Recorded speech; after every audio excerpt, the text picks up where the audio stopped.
ผู้กันตรงนี้สิทธิ์แล้วที่แต่งตั้งเต็มตัวแล้วเจ้าคณะตำบลตอนนี้ก็เป็นเจ้าคณะตำบลเงาอยู่เป็นเจ้าคณะตำบลแล้วต่อไปก็สิเป็นไปเป็นญาติทานแทนเป็นที่บ้านที่สอบผู้พิชาตัวบนแม่ก็สิใส่เพื่อนได้บ้านเจ้าคณะอำเภอเฮาก็กล้าได้บ้านเสียไปบวชนี่บวชพระเขาก็ได้ใส่เพิ่นได้ต่อไปนี่สิได้ใส่เจ้าคณะตำบลได้บ้านนี่ยกสถานะถึงได้ไหวเด้ออีพอ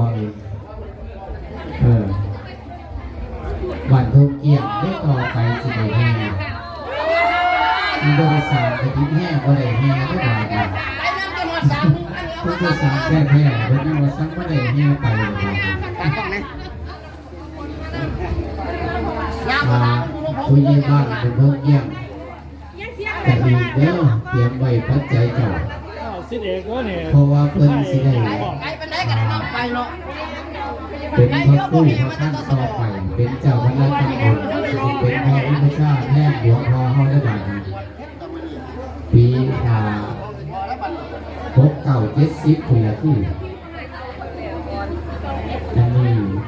ก็มีพี่น้องของตนญาติโยมฟังจำคณะอำเภอเฮาบ่กล้าใส่แต่สิใส่ไปก่อนแต่สร้างพระสิทธิ์แต่ว่าแต่งตั้งเป็นความรู้ชาเราไปสอบได้เนี่ยหนังสือเก่งๆถึงเด้ออาจารย์เลยเรียนเนี่ยไปลงคาถาเลยบ่เอาตัวเจ้าของได้บาทพี่ไปซอยได้บาทนี่หลังจากหลวงพ่อคุณแต่งตั้งขึ้นมานี่จะมีกระพูดกันอยู่ว่ากันกับหลวงพ่อปักแท้สิได้ยกสถานะอาจารย์บ้านเพื่อนเยี่ยมเป็นพระผู้เป็นเจ้าได้เป็นเจ้าคณะตำบลโดยตำแหน่งวันนี้ไผสิว่าน้ำไฟน้ำหอนี่ใส่ยาอันห้างนั่นใส่ยาครับกำลังหรือจะทำนายกห้างที่ว่าน้ำไฟไฟสิบว่ามันไปเศร้าอะไรได้บ้างนี่เขาคิดไปได้เขาขี่ออกจากตีนเขาที่จะไปวิทย์มาหาไฟ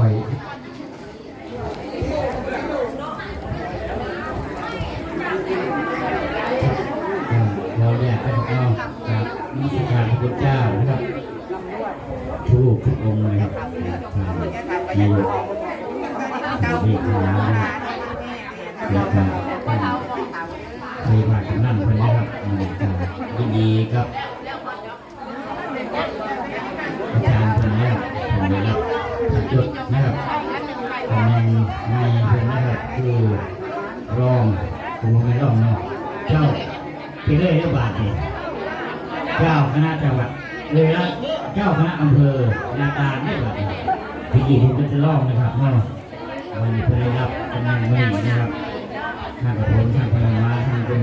มรดีนะครับวินดีนะครับประหลัดดีนะครับขอคุณพี่น้องนะครับที่คงดูแลเรื่องทุกท่านนะครับขอมาหาบุญนะครับทางกระผมไม่มานะครับมองให้ทุกคนรอดนะครับครับจะเป็นการมองให้ทางพ่อป้าคนนะครับพี่มาคนเนาะขับซิเอกองค์ตีเนาะที่พอวันนี้ก็ลูกหลานในตำบลพระลานเมื่อวานจะเป็นหัวหน้าส่วนราชการฝ่ายของทีมทองพีแล้วครับแสดงความยินดีกับตำแหน่งใหม่ที่ตำบลพระลานเฮ้าได้รับในการแต่งตั้งอย่างเป็นทางการตามกฎเทรสมาคมของท่านสงฆ์เพื่อนนะครับมือนี้พระครูโควิดธรรมพิมลได้รับตำแหน่งอย่างเป็นทางการนะคะเป็นตำแหน่งเต็มโตนะครับว่าก็คือเจ้าคณะอำเภอหน้าตาแล้วแต่ก่อนงานต่างๆกับย่างเลยท่านพิธีกรทั้งสองกับย่างเลยกล่าวน้ำว่าเป็นแทนรักษาการตอนนี้เศร้าเป็นรักษาการเลยนะครับเป็นเจ้าคณะอำเภอแล้วครับเป็นเบอร์ ครับต่อไปก็อาจจะเป็นทางเจ้าคณะตำบลนะครับเนาะก็เตือนไว้ครับกำลังต่อยอยู่ว่าโบแฮใกล้ๆเลยยังที่ไล่กับกสรแบบแฮอาจารย์ทางพระราชกับแฮจากกสรเพื่อมาครับแฮใกล้โพดเวลามันกระชันชิดนะครับมันทำพิธีการทางภาคศิลป์กากินเวลามาจนคันนะครับก็ดีใจครับดีใจแทนพี่น้องบ้านโบกและพี่น้องตำบลพระราชได้รับความกรุณาธิคุณจากทางผู้รักผู้ใหญ่ทางภาคศิลป์นะครับได้ทางเจ้าคณะจังหวัดได้เสนอแต่งตั้งพระครูโควิดธรรมพิมลเป็นเจ้าคณะอำเภอหน้าตาลผู้ปกครองในเขตอำเภอหน้าตาลนะครับก็กระผมในนามผู้นำชุมชนก็ดีใจแท้พี่น้องแมนโบกและพี่น้องตำบลพระราชและกับพี่น้องอำเภอหน้าตาลนะครับที่ตั้งอกตั้งใจไว้หน้าแรกนะครับว่าประธานเฮ้าตอนนี้คนยืดคันตำแหน่งเจ้าคณะอำเภอนะครับถือว่าสูงสุดของเป็นเจ้าคณะอำเภอองค์แรกของอำเภอหน้าตาลครับและกับเป็นคนหน้าตาลครับครับถ้าเงินคนมากรับตำแหน่งนี้เพื่อนในฐานเท่านะครับการฉลองเพื่อนการเกินไว้ของผมในการโทรหาผมอยู่ที่นี่กับว่าผมฉลองใหญ่กับประมาณขาดใหญ่แล้วลูก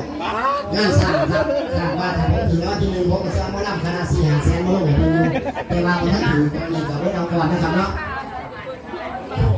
ดีใจแล้วพี่น้องมันบุกอย่างนี้ครับ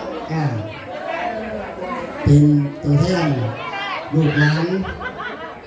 ตอนนี้อยู่กับนี่ยังพบปะกับพี่น้องก็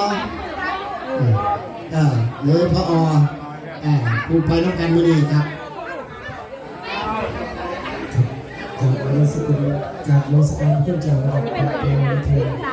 อยู่ที่นั่นครับกับผมจากนี้ก็ขอแสดงความยินดีกับท่านพระครูนะครับท่านผู้กวิทท่านผู้ร่วมไปจังกับไปเป็นรองเจ้าคณะนั่งลงลงนั่งลงหน้าบริการที่ว่าเป็นนายกคณะของเรียนเป็นเจ้าคณะเพื่อเป็นการประกาศของเจ้าคณะภาคศิลป์นะครับในกระบวนการทางคณะสงฆ์เป็นเรื่องของความสำคัญนะครับเพราะว่าเท่าขาด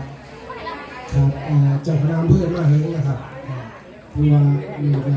มีสำนึกดีนะครับขอแสดงความยินดีทางชุมชนบ้านเมืองชาวตำบลพระลาและอำเภอหน้าตาลนะครับว่าขอแสดงความยินดีครับท่านผู้กู้ผมครับผมแต่ไม่ยังนะครับครับสวัสดีครับอันมึงกวนกว่าเก่าอีกเก่าอ่ะสการพระคุณพระคุณบริทุกข์น้องทุกข์ทุกข์น้ำ